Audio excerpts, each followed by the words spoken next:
नमस्कार बच्चों, मैं कविता पाठक आज 8वीं कक्षा के विद्यार्थियों की पाठ्य पुस्तक नवीन संकल्प हिंदी पाठमाला के साथ उपस्थित हूँ।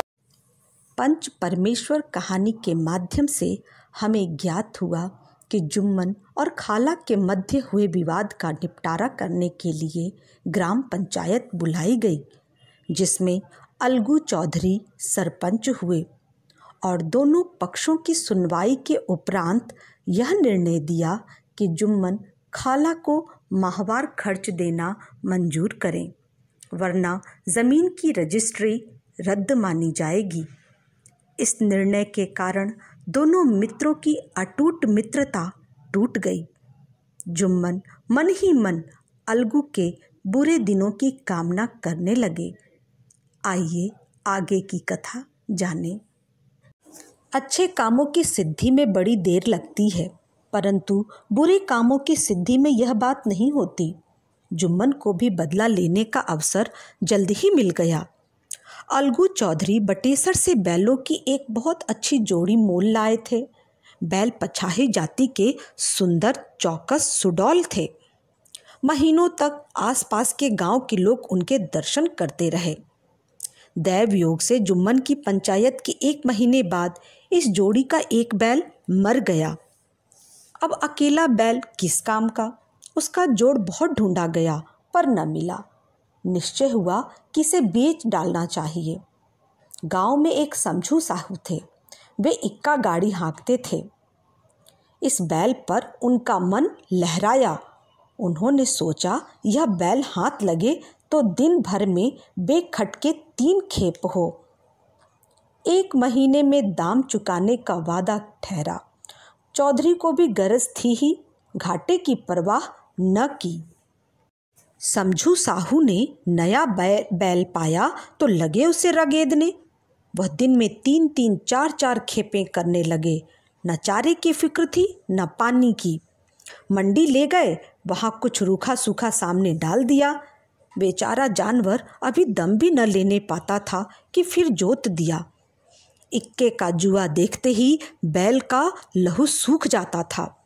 एक एक पग चलना दूभर था। हड्डियां निकल आई थीं। एक दिन चौथी खेप में साहू जी ने दूना बोझा लादा। दिन भर का थका जानवर पैर न उठते थे। कोड़े खाकर कुछ दूर दौड़ा, धरती पर गिर पड़ा और ऐसा गिरा कि फिर न उठा। गाड़ी पर कई बोरे नमक, कई पीपे घी और रुपए उनकी जेब में पड़े थे, अतः वे कहीं जा भी न सकते थे। लाचार होकर साहू जी गाड़ी पर ही लेट गए। वहीं रत जगा करने की ठान ली। आधी रात तक नींद को बहलाते रहे। सुबह जब नींद टूटी और कमर पर हाथ रखा तो थैली गायब। घबराकर इधर उधर देखा तो कई कनस्तर तेल भी नदारत। प्रातःकाल रोते बिलखते घर पहुँचे। सहुआइन ने जब यह खबर सुनी तो पहले तो रोई और फिर अलगू चौधरी को गालियां देने लगी। निगोड़े ने ऐसा कुलच्छनी बैल दिया कि जन्म भर की कमाई लुट गई। इस घटना को हुए कई महीने बीत गए।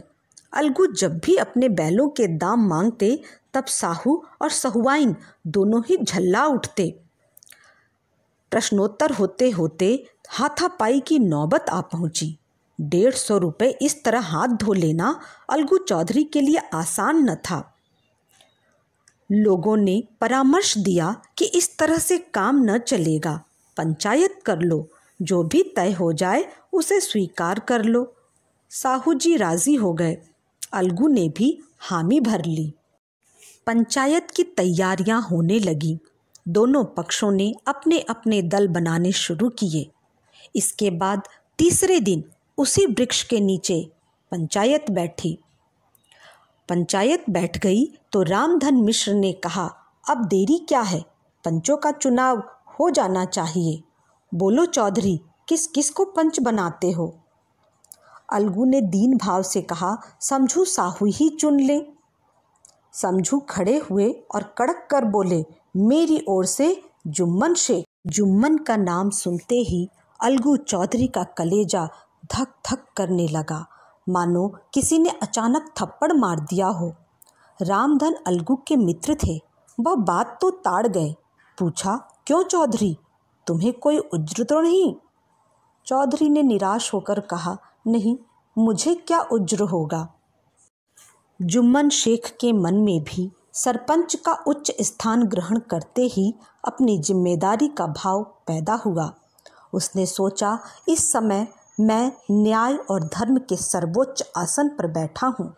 मेरे मुंह से इस समय जो कुछ निकलेगा वह देववाणी के सदृश है, और देववाणी में मेरे बुरे विचारों का कदापि समावेश नहीं होना चाहिए। मुझे सत्य से जौ भर भी टलना उचित नहीं। पंचों ने दोनों पक्षों से सवाल जवाब करने शुरू किए। बहुत देर तक दोनों दल अपने अपने पक्ष का समर्थन करते रहे।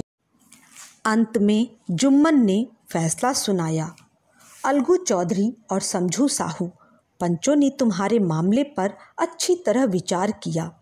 समझू को उचित है कि बैल का पूरा दाम दें। जिस वक्त उन्होंने बैल लिया उसे कोई बीमारी न थी। अगर उसी समय दाम दे दिए जाते तो झगड़ा ही खत्म हो जाता। बैल की मृत्यु केवल इस कारण हुई कि उससे बड़ा कठोर परिश्रम लिया गया और उसके दाने चारे का कोई अच्छा प्रबंध न किया गया।